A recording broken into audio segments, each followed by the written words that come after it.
I call Fletcher Tabuto. Thank you, Mr. Speaker.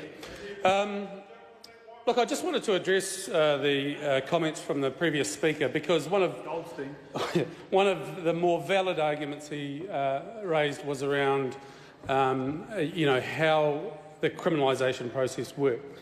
So let's not confuse the point that the legislation itself and what we're trying to achieve around holding cartels account for behaviour fundamentally didn't change. It was the criminalisation aspect that you guys, the opposition now, seem to have the issue with at the time. So the legislation itself fundamentally remains the same. So we got to a point where we have to, I put it to the previous speaker, that there are several defence mechanisms for the individual in terms of an honest belief defence and operating in good conscience. So we're not seeking to criminalise these operators. It is with malicious intent. So they have to clearly break the law that side of the House agreed we needed to implement in the first place. So I just wanted to address that point made, because it was one of the few fair points. It's much more fun to go back to one of the previous speakers, Mr Finlayson, who's Mr Finlayson? Well, maybe I've got the name wrong. I'd like to quote, because he said this bill was unnecessary, and his quote was, "It's working pretty well." That's what the erudite member had to say about the current structure.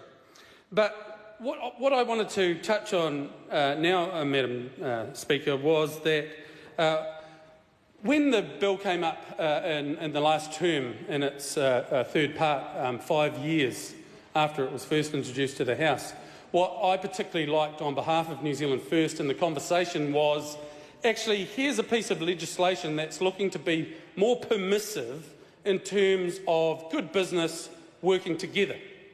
So we have to be, and the previous member himself, the former minister, said, mindful of cartel operations. It's bad. Everyone in the House disagrees with it.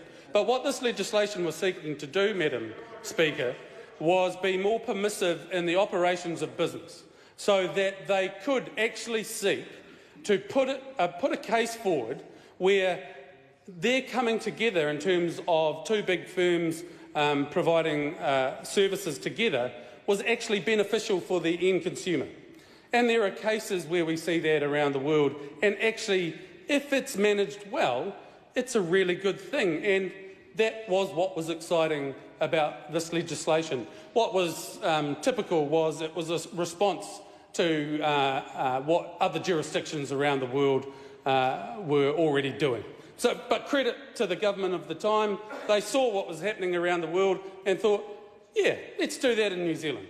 So the challenge then, and what the rest of the world highlighted in their practice was, yes, a more permissive regime.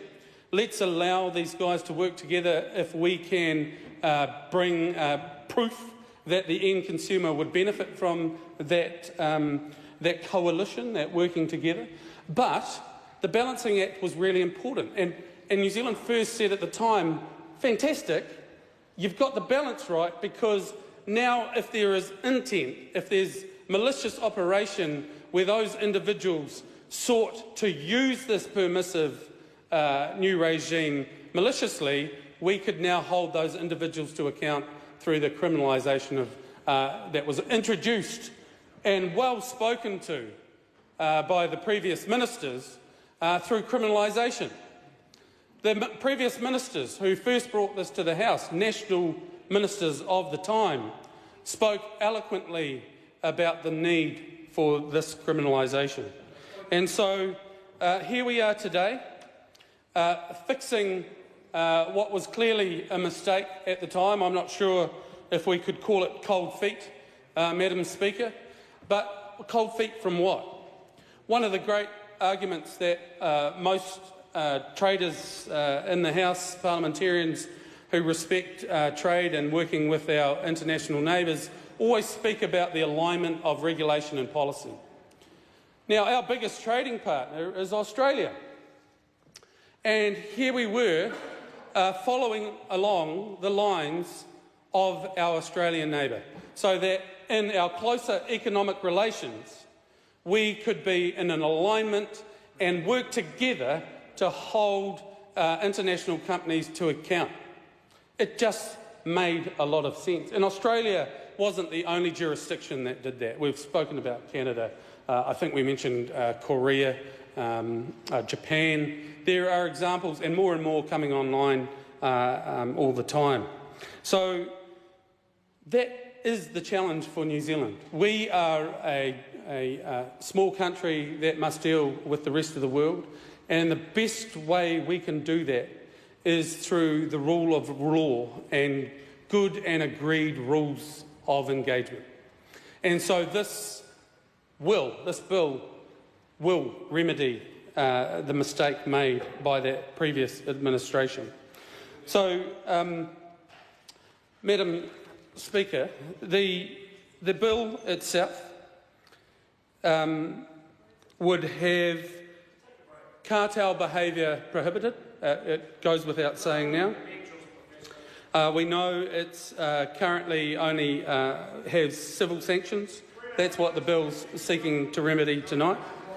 And it was absurd of the former minister to remove those criminal sanctions. You know, the whole debate leading up to that period where it had gone through select committee, and I'm happy to be corrected, but if memory serves, all of the submissions said the criminalisation was appropriate and the correct thing to do.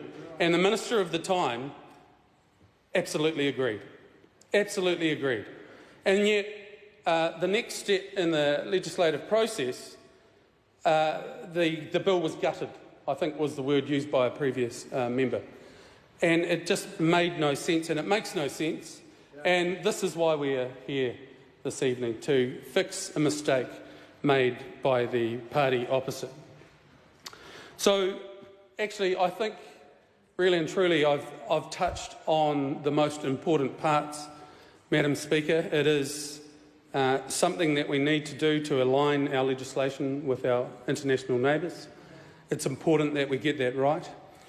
We are moving, it is a permissive regime, and there must be a balance to that so that we can hold individuals to account who maliciously seek to benefit or fraud New Zealand consumers through cartel behaviour. So it is with pleasure this evening that I do recommend this bill to the House, Madam Speaker. Thank you. Not bad.